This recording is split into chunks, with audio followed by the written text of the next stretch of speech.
بسم اللہ الرحمن الرحیم۔ السلام علیکم۔ آج کے ولاگ میں میرا سلام قبول کیجیے۔ آج کے ولاگ میں ہم بات کریں گے زندگی کے اس بنیادی ضرورت کے بارے میں جن کے بغیر آج کل زندگی گزارنا بہت مشکل بن چکا ہے پاکستان میں۔ ہو سکتا ہے آج آپ اس لوگوں کے اس بھیڑ کو دیکھ رہے ہیں تو آپ حیران اور پریشان ہو رہے ہوں گے۔ یہ تو بات کر رہا ہے زندگی کے بنیادی ضرورت بجلی کے بارے میں، لیکن یہ لوگوں کا مجمع اور لوگوں کا بھیڑ اس بڑی مارکیٹ میں کیا کرنے جا رہے ہیں لوگ، تو ٹھہریے ہم آپ کو بتا دیتے ہیں۔ تو فرینڈز، یہ بھیڑ بجلی کی خاطر روڈوں پر احتجاج پر نکل پڑی ہے۔ آج سارا تربت سٹی بجلی کی خاطر احتجاج پر جا رہا ہے۔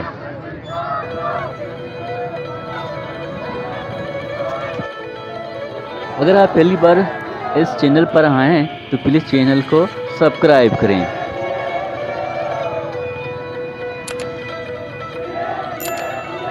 جب یہ ملک 14 اگست 1947 کو برطانیہ اور ہندوستان کے تسلط سے آزاد ہو کر دنیا کے نقشے پر ایک خود مختار ریاست کے طور پر نمودار ہوا تو قائد اعظم اور ان کے ساتھیوں نے خواب دیکھا تھا کہ یہ ملک اسلامی اصولوں پر ایک جدید ترقی یافتہ اور خوشحال معاشرہ بنے گا، لیکن 77 سال کے بعد اس ملک کی حالات ان خوابوں سے بہت مختلف ہیں۔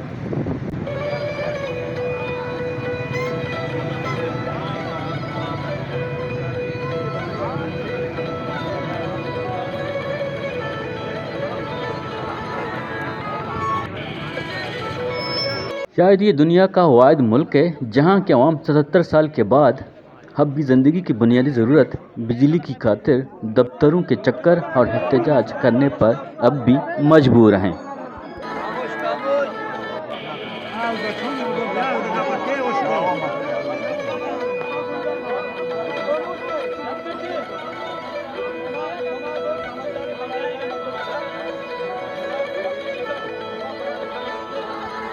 تو یہاں ڈی سی کے آفس میں عوام اور واپڑا حکام کے درمیان مذاکرہ چل رہا ہے۔ یہاں پر لوگوں کا ڈیمانڈ ہے کہ 24 گھنٹے میں سے صرف 2 گھنٹے اور 3 گھنٹے میں بجلی دینا ہمارے ساتھ بہت ناانصافی ہے۔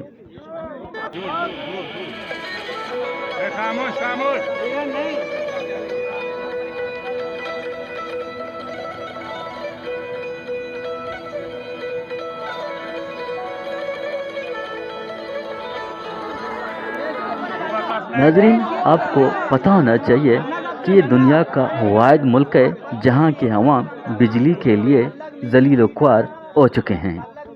میرے خیال میں دنیا کے نقشے پر ایسا کوئی ملک نہیں ہوگا جہاں میں زندگی کی بنیادی ضرورت بجلی جیسی سہولت نہیں ہے۔ فرینڈز، یہاں پر واپڑ حکام کی جانب سے بتایا جا رہا ہے کہ بجلی کا جو کرائسس ہے یہ ایران کی طرف سے ہے۔ وہاں سے ہمیں بجلی کم ہی مقدار پر مل رہا ہے۔ اس کی وجہ سے آپ کو اس موسم گرما میں شدید پریشانی کا سامنا کرنا پڑ رہا ہے۔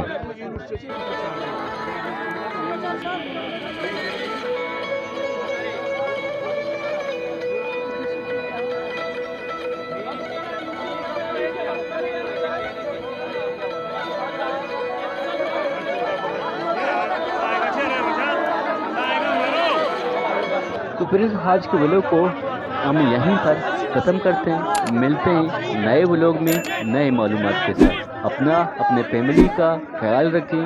اللہ حافظ۔